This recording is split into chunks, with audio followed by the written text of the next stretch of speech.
springs here. You know what that means? It's time to go camping.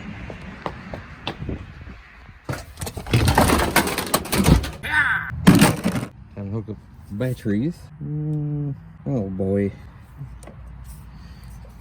Wait. White is ground. Way I just figured that out is that it's connected to the frame. Positive would be connected to the frame.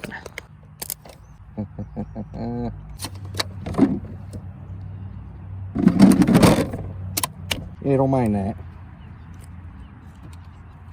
Make sure you actually look at the negative and positive before you connect, not just assume it's in the right spot. Oh, that spark, it makes you think there's a load. Something's getting powered. Strap her back in. Battery box, drill a couple holes in the bottom. Because when I pulled it apart during winterization, because I live in a pretty nasty climate where it's lots of snow and all kinds of good stuff, I pulled the battery out. It was filled right to the brim of water. So we can't have that. All right, 2020 Vintage Cruiser. It's a beginning of early spring, and we already started booking campsites, so gotta de-winterize it. Bunch of antifreeze in the water line so it doesn't freeze up here. RV safe, all that. What I like to do is completely flush it and then sanitize it with some bleach and flush it many more times after. That includes the hoses that feed the unit, the campsite too. We'll talk about that when we get through it, but right now we're gonna do a little walk around. So like, have the lowest points here that I need to flush out, then recap.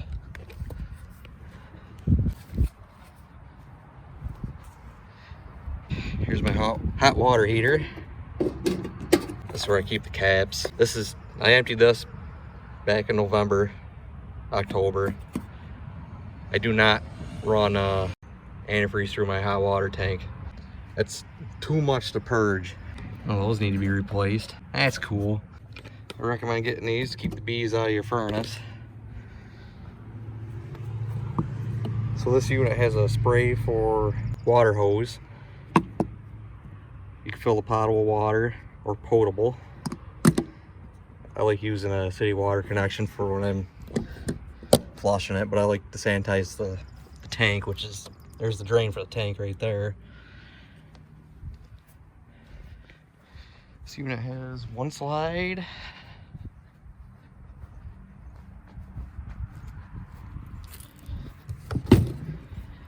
Whole bunch, well, yeah, there's stuff in there. Got top off the propane tanks. The ones are labeled winter air. As I'm getting this unwinterized, I noticed a very bad thing. These China tires aren't gonna last me a season. And before I get stranded on the side of the road, I gotta replace them. We don't want that to happen. Can I jack there? I don't know. Won't hurt to try, right?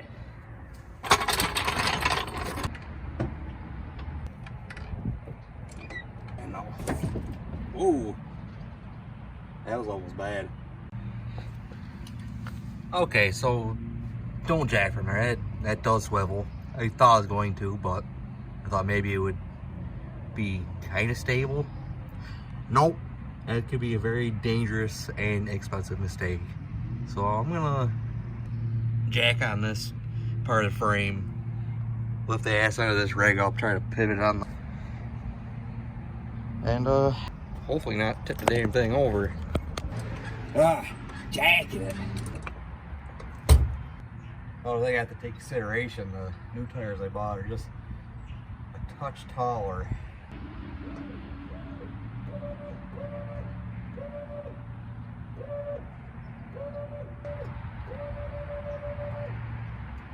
Oh boy, this is sketchy.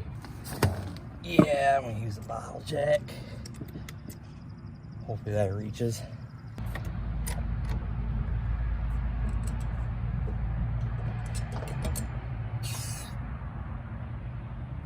All kinds of things are bypassing inside.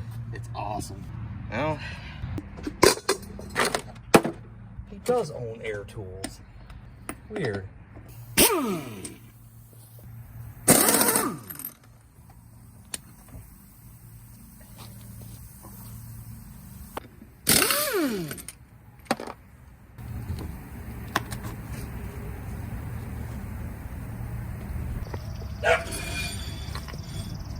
That's chintzy.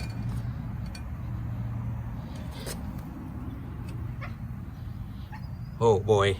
Alright, I'm gonna go take these to a shop, get them done, because I don't have the means to do it here.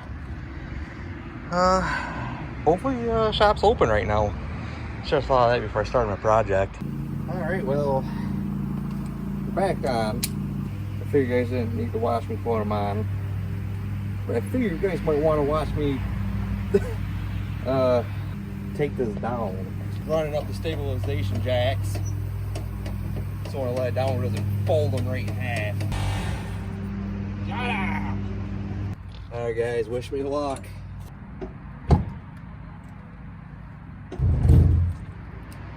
Oof. Well, they're on there. It wasn't graceful. So when I do the other side, which won't be today, it's running late, I'm gonna be moving the whole rig into the driveway. Should have done that to begin with. This is what I love here. Yeah, you don't need to get your tires balanced for a trailer, but hey, I thought, why not? Reduce load vibration, or yeah, road vibration. Nope, now I got these ugly wheel weights on the face. Highly recommend anybody that's doing any kind of maintenance, whether it's hobby or yeah, hobby, get a torque stick. It's a good thing to have. Finally got a hose that is long enough.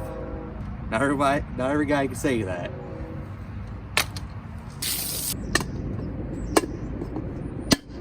So I'm going to show you what I do with my potable water hoses.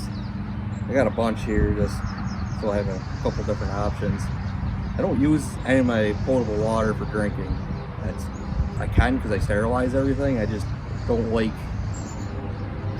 to. I recommend you guys wearing gloves and safety glasses. This will put a hurting on you. So I just like to dump a little splash directly in. Just a little splash, you know. Didn't take that out. Bleach will burn you. Smells like bleach. I did sterilize the garden hose off camera before I started this, because I know that'd be kind of silly if I didn't. This is my pressure regulator. It's just a cheapo guy, but it's just, it works. Sterilize that. That's going to be next on the agenda. So I just connected the hose, and I'm just flushing at the low end. I forgot to record, guys. All right, we're still a mess. So what I like to do is purge all the RV antifreeze out first before I sterilize, which that makes sense. So I gotta put these two caps back in so the rest of the camper gets pressurization. But I like to purge it first. When I winterized it at the end of season, there was still RV anti-fluid trapped in this low point. I have the pressure regulator hooked up so I don't blow my lines out. Get it all out of there. Nothing's flowing in the hot water tank. I have the check valve off for that. I kind of do that last. This is all filling my gray water right now. And you got to make sure you dump it in a designated dumping station. Make sure you cross-thread it on. Make sure you dump it in so it burns you. Again, use safety glasses and gloves. This is a lot. Almost too much. It's burning me. Water's on. Probably should have turned that on a little slower. And what I like to do is sniff for it. There it is. Just don't get your face too close to it because it gets air bubbles and all that good stuff. What I like to do is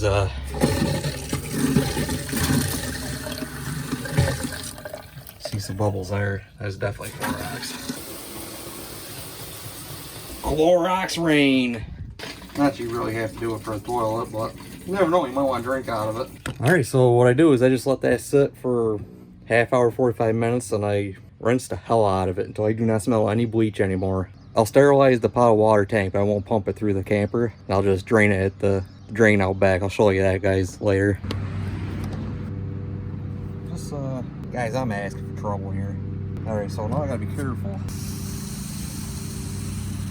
Stand off the side, wear your safety glasses, because this can spray and do all kinds of bad things. I think it's a 13-gallon tank.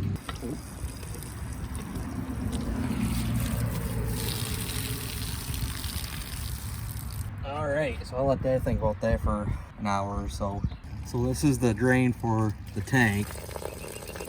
We'll just empty that, and we'll top it off, empty it again, and I'll leave it empty until I need to use it. But I typically just use the city connection. I don't do any boondock or anything like that. Not yet. It's good, just a good way to sterilize things. Just fill right to the top, let it soak with chlorine, or let it soak with Clorox, and just purge it a couple times.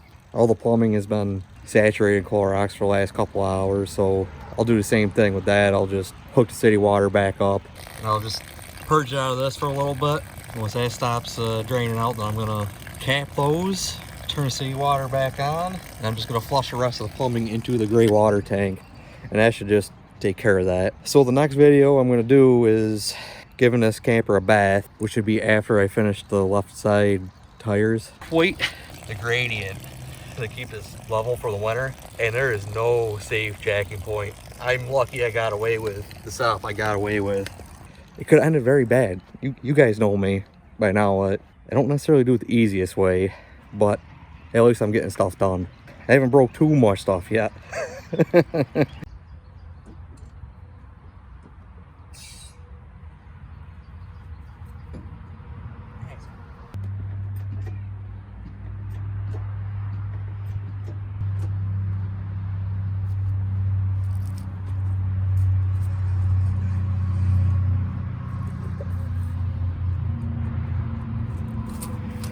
That's scary enough.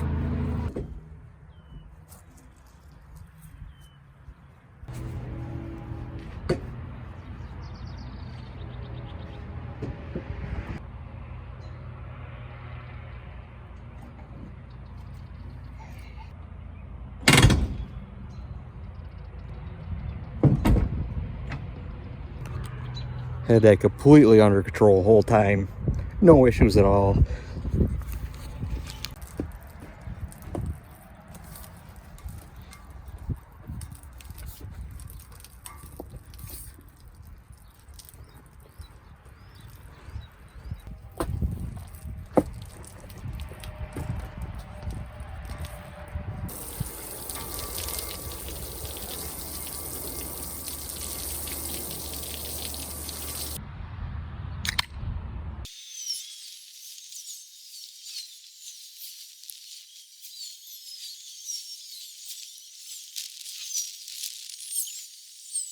Because I'm doing something that looks unsafe, like say with washing stuff on a roof of a camper next to power lines leading into the house. There's not permission for you guys to do the same. Just don't be stupid.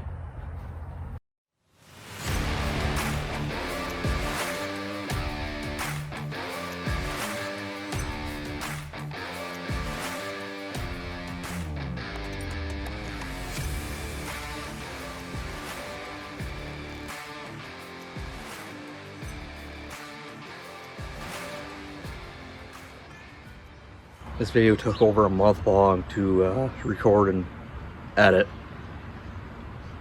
Just planning on winterizing the camper and just be done in a weekend. No, tires went straight to hell. Had to do that. That took 2 weekends to do. Just goes to show you, if you have good intentions, sometimes it just doesn't matter. Thanks for watching my video. Stay tuned for the next one. I'll be building a motorbike. We'll get back right into our debaucherous activities. Thanks for watching ColdStart Garage.